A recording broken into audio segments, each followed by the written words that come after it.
ওয়াজেদ খানের গ্রেপ্তারি নিয়ে জল কিন্তু ক্রমেই গড়াচ্ছে।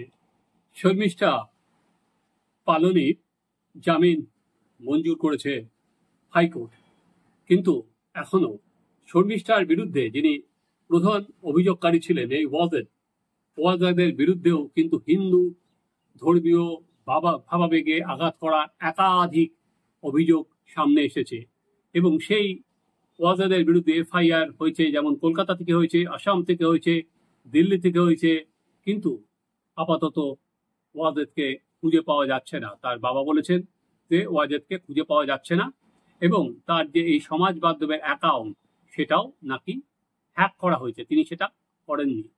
কিন্তু তারপরেও কিন্তু ক্রমশ জল গড়াচ্ছে এবং আসাম সরকার তাকে ফেরত চায়, যে কোনো মূল্যে তাকে আসাম পুলিশের হাতে আর কি যাতে তুলে দেওয়া হোক, কলকাতা পুলিশ যাতে তুলে দেওয়া হোক। আসাম কিন্তু সেদিকে চাপ বাড়াচ্ছে। অলরেডি আমরা জানি আসামের মুখ্যমন্ত্রী হেমন্ত বিশ্ব শর্মা তিনি নিজে বলেছেন যে আসাম পুলিশ পশ্চিমবঙ্গে এই তদন্তে যাবে। বিজেপির নেত্রী অগ্নিমিত্রা পাল এ বিষয়ে নিজে কলকাতায় একটা এফআইআরও করেছেন ওয়াজেদের বিরুদ্ধে। তিনি ঠিক কি বলছেন আপনারা সেটা একবার শুনে দিন। Filed an FIR against Wajahat Khan Kadri Rashidi, the person who had complained against Sharmishta Paloni. So I believe that Dr. B.R. Ambedkarji's constitution is applicable in West Bengal and there should be equal rights and rule for every community. It shouldn't be that for Hindus there'll be a rule and for Muslims there'll be a separate rule. So where Sharmishta Paloni has used offensive language against the Muslims and she has been arrested by Mamata Banerjee, Chief Minister, police, I believe this person who had complained against Sharmishta, Wajahat Khan, he had posted abusive post against Ma Kamakha, our goddess, against Lord Krishna and many other posts. So if a Muslim is insulting my God and goddess, the same action needs to be taken for Wajahat Khan. But I strongly believe that because Honorable Chief Minister of Assam, Himanta Biswa Sharma, has sent his police force to arrest Wajahat Khan, Mamata Banerjee's police, because of her Muslim appeasement, has been hiding and shielding this crook Wajahat Khan, and that is the reason I have filed an FIR. এবং আপনারা শুনলেন সে কথা, তিনি স্পষ্ট ভাষায় বলছেন যে ওয়াজেদের বিরুদ্ধে কেন ব্যবস্থা নেওয়া হবে না, যে শর্মিষ্ঠা পালনিকে যে অভিযোগে যদি ধর্মীয় ভাবাবেগে আঘাত হয়েছে তাকে গুরুগ্রাম থেকে অ্যারেস্ট করে আনা হয়, তাহলে ওয়াজেদের ক্ষেত্রে ভিন্ন সুর কেন? ঠিক শর্মিষ্ঠা নিয়ে ঠিক কি নির্দেশ দিয়েছে আদালত? বৃহস্পতিবার শর্মিষ্ঠা জামিন পেয়েছে। আদালত যেটা বলেছে যে শর্মিষ্ঠা এখন বিদেশে যেতে পারবেন না, কিন্তু শর্মিষ্ঠা জামিন 10,000 টাকা বন্ডে মঞ্জুর হয়েছে এবং তাকে নিরাপত্তা দিতে হবে পুলিশকে, সেটা কিন্তু আদালত তার নির্দেশে স্পষ্ট করে বলেছে। এবং তার ফ্যামিলি বলেছে আমরা জাস্টিস পেয়েছি, খুব খুশি সেইখানে।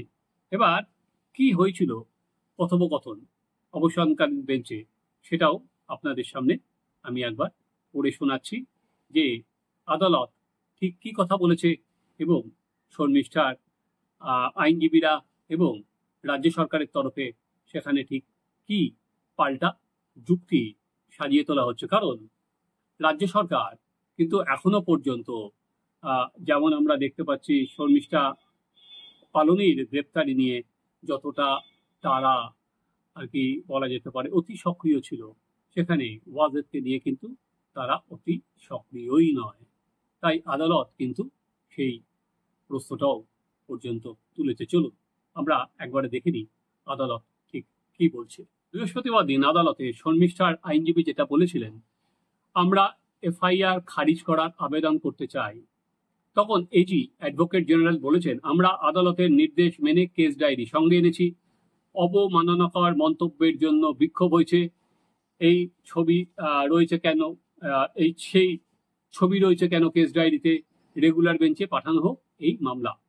তখন বিচারপতি রাজা বসু চৌধুরী বলেন, রেগুলার বেঞ্চে আদেশ রয়েছে আজই মামলা শোনার। অ্যাডভোকেট জেনারেল, তদন্ত শুরু করে পুলিশ গিয়েছিল শর্মিষ্ঠার বাড়িতে, কিন্তু পাওয়া যায়নি। 19 তারিখ রাতে বাড়ি থেকে বেরিয়ে রাত 12:05 বিমানে চড়ে কলকাতা থেকে দিল্লি উড়ে যায় শর্মিষ্ঠা। তারপর তাকে গ্রেপ্তার করা হয়। বিচারপতি, গ্রেপ্তারের গ্রাউন্ড কি? শুধুই কি অ্যারেস্ট ওয়ারেন্ট? আপনারা একটি ল্যাপটপ এবং একটি আইফোন বাজেয়াপ্ত করেছেন, তার কোনো ডিটেলস এনকোয়ারি জরুরি। আদালত সব জানে, কিন্তু অভিযুক্তরা জানা উচিত তাকে কোন গ্রাউন্ডে গ্রেপ্তার করা হলো। আপনারা মামলা করেছেন, 2বার নোটিশ দিয়েছেন, তারপর কোর্টে আবেদন করেছেন ওয়ারেন্টের জন্য, তবে ওয়ারেন্টে গ্রেপ্তারের গ্রাউন্ড উল্লেখ থাকে না। তারপরে বিচারপতি বলছেন, ভিডিও কেস ডায়েরিতে নেই কেন? পুলিশ এক্স কর্তৃপক্ষকে চিঠি দেয়নি কেন? সেই কর্তৃপক্ষের থেকে অনুমোদন না পেয়ে কি পদক্ষেপ করলো? কেস ডায়েরিতে কি এমন কিছু আছে? শর্মিষ্ঠার আইনজীবী, অপারেশন সিঁদুরের পর সোশ্যাল মিডিয়ায় বাকযুদ্ধ চলছিল। শর্মিষ্ঠা পাকিস্তানি একটি মেয়েকে ট্যাগ করে ভিডিও করেছিলেন। 15ই মে পুনে থেকে কলকাতায় আসেন কারণ তাকে হুমকি দেওয়া হচ্ছিল। এই গ্রেপ্তার বেআইনি। আমার মক্কেল 15ই মে থেকে রোজ থানায় গিয়েছিলেন। তার পরিবারের ছবি, বাড়ি, স্কুল সব পাবলিক হয়ে গিয়েছিল, থ্রেট ছিল। তাই তিনি রাতের বিমানে ওখান থেকে ভয়ে দিল্লি চলে যান। তারপরে শর্মিষ্ঠার আইনজীবী বলেন, আমার মক্কেল আইন নিয়ে পড়েছেন, শেষ সেমিস্টারের পরীক্ষা রয়েছে আগামীকাল, আমরা অন্তর্বর্তী জামিন চাই। তখন এজি বলেছেন, হুমকির জন্য আনন্দপুর থানায় গিয়েছেন, গার্ডেন রিচ থানায় যাননি। তখন বিচারপতি যেটা বলছেন রাজা বসু চৌধুরী, খুব ইন্টারেস্টিং। অভিযুক্ত কি কোনো রাজনৈতিক ব্যক্তি যে তার স্কুল সহ নানা পরিচয় ও এফআইআর এ উল্লেখ করা হয়েছে এবং যে অভিযোগকারীর বিরুদ্ধেও তো মামলা রয়েছে, তার বিরুদ্ধে কি কোনো ব্যবস্থা হয়েছে? তাকেও তো গ্রেপ্তার করা উচিত ছিল। আমার মতে গ্রেপ্তারি পরোয়ানার কোনো ভ্যালিড গ্রাউন্ড নেই। এরপর তাকে কিন্তু ছেড়ে দেওয়া হয়। কিন্তু সব থেকে যে বলছে যে অভিযোগকারীর বিরুদ্ধে কি ব্যবস্থা হয়েছে, রাজ্য সরকার বা রাজ্য পুলিশ এখনো পর্যন্ত কিন্তু তাকে পায়নি। কিন্তু হাত গুটিয়ে বসে থাকতে রাজি নয় কিন্তু অসম সরকার। অসম সরকারের স্বাস্থ্যমন্ত্রী অশোক সিংঘল, তিনি এদিন একটা এক্স হ্যান্ডেলে একটা পোস্ট করেছেন। সেই পোস্টে তিনি লিখছেন, এই অগ্নিমিত্রা পালের ভিডিও সেখানে আপলোড করে, Wazed খান's vile insult against Ma Kamakhya and Lord Krishna cannot be tolerated. The West Bengal police must hand over the culprit now. Now the capital. If they could arrest Shormishta at midnight from Gurugram, why the delay in arresting was from their own backyard? Mamata Banerjee must act. Assam demand immediate justice. অর্থাৎ আসাম অবিলম্বে বিচার চায়। Wazed, BJP অভিযোগ যে ওয়াজেদকে পুলিশই লুকিয়ে রেখেছে, তাকে যাতে হ্যান্ড ওভার করা না হয়। কিন্তু সরাসরি ওয়াজেদ এখনো কোথাও জায়গায় আমরা যাইনি, দেখিনি যে আর কি সেই অ্যারেস্ট জামিন অযোগ্য যে গ্রেপ্তারি পরোয়ানা জারি হয়েছে তার বিরুদ্ধে আর কি পুলিশ তাকে খুঁজে বেড়াচ্ছে এই জামিন অযোগ্য ধারায়, গ্রেপ্তারি পরোয়ানা নয়, জামিন অযোগ্য ধারায়। সেখানে এখনো পর্যন্ত কিন্তু আমরা দেখিনি তিনি কোনো হাইকোর্টে বা কোনো জায়গায় বেলের জন্য মুভ করেছেন। অর্থাৎ শর্মিষ্ঠা পালনি গ্রেপ্তার হলেন, জামিন হলেন। এবার ওয়াজেদ নিয়ে ওয়েস্ট বেঙ্গল গভর্নমেন্ট কি করবে এবং অসম পুলিশ তারা কলকাতায় এলে তাদের হাতে কি হ্যান্ড ওভার করে দেওয়া হবে? আপনারা দেখতে থাকুন আমাদের চ্যানেল সাবস্ক্রাইব করুন, আপনাদের মতামত জানান।